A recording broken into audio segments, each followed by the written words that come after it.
XP na naman! Palagan ang kalaban natin dito mga Lollipops. Hindi si Lunes, hindi si Biyernes, si Martes. Pagkalaban nyo isang Martes, first kill ang kunin nyo. Eto nga pala. Build!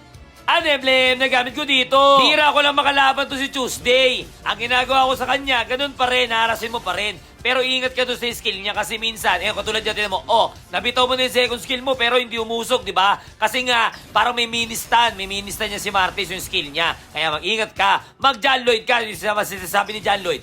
Ingat! Amaterasu tiramisu, I miss you. Yan, di mo matatamaan yan kasi nga immune yan. Tapos dito palagan na, wala na pala. Sinabangan ko siya. Brrrr! Kinamig ko na bahala dyan. Ritalian mo na napapagod na ako. Tumba. Ang isang Martis siya. Ito, may tuturo ko sa inyo. Gawin nyo to ha, gawin nyo to. Pag may crab, ayan, tinan mo ginagawa ko. Nyari ito lang. Bigyan ko. Brrrr! Kinamig.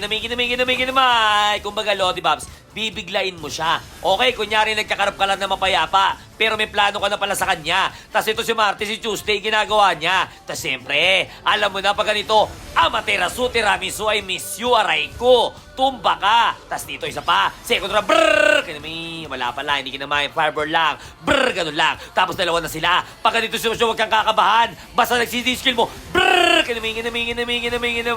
Kaysa matumba ka, ilaban mo na. Dito, tatakbo ka na lang. Tapos magic ka na lang. Ganun lang gagawin mo. Tapos may gulo na. Pangalawa, amaterasu, tiramisu, I miss you. Pag ganito sitwasyon, mamahabol ka. Magsi-CD skill mo. Ang gagawin mo palagi sa ganyan, na second skill para makapasok ka doon sa brrrr sa loob. Tapos kamayin mo na. Pinagkakamay mo sila. Tumayo ka pa. Nagangas pa nga. Tapos dito sa ganito sitwasyon, pag roam nyo nandito, huwag mong pansinin. Tore ka lang kasi wala naman damage yan. Okay? Sa Tore sa mid, pilitin mong mabutas. Kasi yan ang importante na Tore. Kahit sabihin, kahit tanong nyo pa kay Lollipops Bentings. Tapos abang ka dito. Kasi magkaka-blue. Kasi alam ko pupunta yung Gusion. Ayan na. Nag-skill na. Tayo mo mag-skill ng dalawa. Nag-skill na. Gawin mo. Brrrr! Kinamay.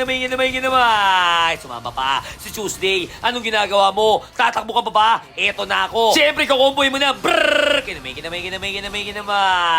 Tumba. Si Tuesday. Siyempre, alam niyo na to. Matagal ko na tong ginagawa. Abang ka dito kasi may padating na biyaya! Brrrr! Kinamay. Matagal ko nang ginagawa. Panahon pa ng hapon. Dalawa na sila dito. Eto sinasabi ko sa inyo. Pag ganito sitwasyon, huwag kang matakot, huwag kang kabahan kasi brrrr! Kinamay. Ouch, play mo pa, ya.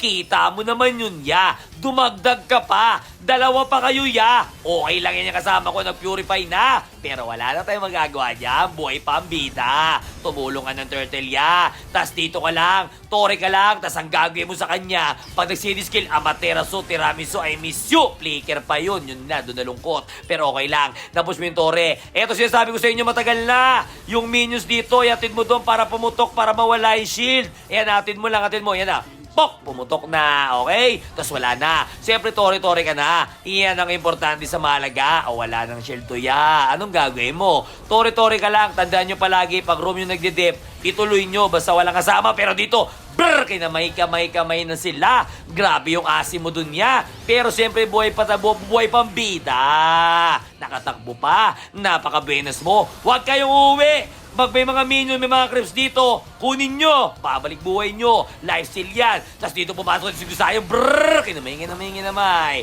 Gusayon, pumasok sa malupit na kalaban. Pero ito na, ang gagawin mo lang dito, Tore ka lang, wala ka munang ibang iisipin. Siyempre, atay mo makapasok to. Pag nakapasok yan doon, nakatapak na, alam mo na yung gagawin mo. Basta yung objective, pag nakatapak na, alam mo na gagawin mo, siyempre. Kiklear mo muna, para umabante yung iba. Tapos ang gagawin mo ganito, siyempre, ganito na, pag ganitong sitwasyon, wala ka ng ibang iisipin. Ice cream lang ngayong papaluin kasi na magbibigay sa inyo ng win!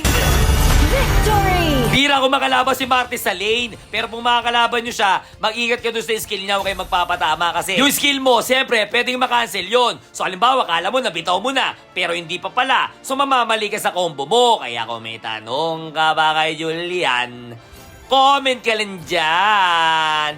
Nice, Jay!